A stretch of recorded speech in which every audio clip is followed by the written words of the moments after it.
Title: The Other Fiancée. Narrated romantic drama. I never thought my world would fall apart on a Tuesday night. The evening had started like a dream, romantic music, fairy lights, and the man I loved holding my hand at an upscale restaurant in downtown Boston. "Madison," Liam whispered, brushing my cheek. "Tonight is special." I smiled. "It already is." He had asked me to dress up for a surprise dinner, and I had a small hope he might propose. After 3 years of dating, we had talked about marriage, kids, a future. I was sure we were on the same page. But when the waiter led us to a private room, we weren't alone. A woman was already there. Tall, blonde, gorgeous, in a white cocktail dress, and she looked at Liam with the kind of smile that made my stomach sink. "Liam," she squealed, running to hug him, and he hugged her back, tightly. "Babe, I thought you were still in Milan," he said. "Babe? Milan?" I stood frozen. She turned to me, confused. "Oh, sorry. And you are?" Liam paled. "Madison, this is Claire, my fiancée." The room spun. The music outside kept playing. My heart didn't. "Excuse me?" I asked, my voice barely audible. Claire laughed. "Wait, fiancée? Liam, is this a joke?" It wasn't. He had lied. To both of us. I left without another word. I didn't cry. I couldn't. Not yet. The cold air slapped me as I walked out of the restaurant and into the night. I kept hearing that word in my head. Fiancé, fiancé, fiancé. To her, not to me. Liam called, texted, apologized, said it was complicated, that he was going to break things off.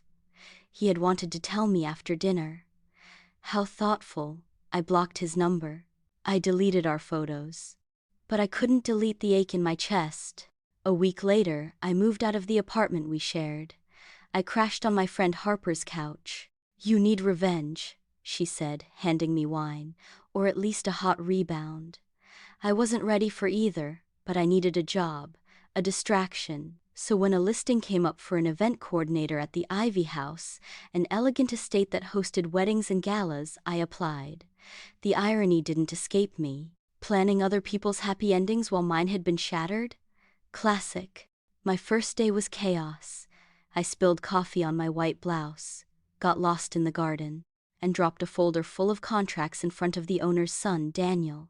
"Great first impression," I muttered, kneeling to pick up papers.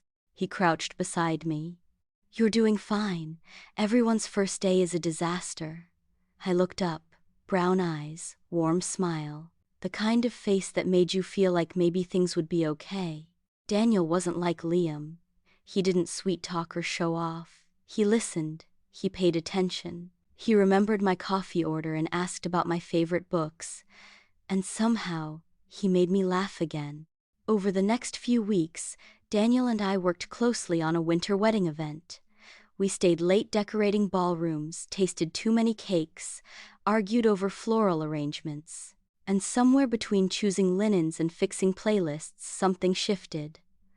One night, as snow fell outside, he walked me to my car and said, "I like working with you." I smiled. "I like you too."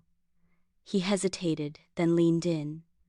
Our kiss was slow, gentle, healing. Not like Liam. Daniel didn't rush. He made me feel safe, wanted, real. But just when I thought I was moving on, Liam showed up. At the Ivy House, no less. With Claire, they were getting married. "Here. I didn't know you worked here," he said, eyes full of regret. Claire clung to his arm, oblivious. "We just love this venue." I felt like I was choking. Daniel stepped in. "She's our best coordinator. You'll be lucky to have her." He squeezed my hand when Liam wasn't looking. I held back tears. The weeks that followed were torture. I had to plan Liam's wedding, smile at Claire, listen to them argue over seating charts and cake flavors. Liam kept trying to talk, asking if we could meet. I refused. Daniel knew the truth. He supported me, stood by me, even when it hurt. "I don't want to lose you," he said one night as I cried into his shirt. You won't, I whispered. The wedding day arrived. I kept it together. I fixed the flowers. I adjusted Claire's veil. I avoided Liam's eyes. But as Claire walked down the aisle, she stopped, turned, looked at me. I know, she said. The crowd gasped. Claire faced Liam, furious. How long were you going to lie to me? Liam stammered. Claire, please. She slapped him, in front of everyone, then stormed off. The wedding was over.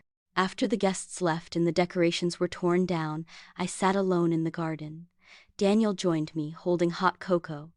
You okay? He asked. I don't know, I admitted. I didn't want revenge, but I didn't expect this. He took my hand. I know what I want, he said, and it's you. Tears welled up. Not from pain this time, but from relief. Love, I realized, isn't always perfect. Sometimes it's messy, painful, real. And sometimes, after all the storms, it's exactly what you need.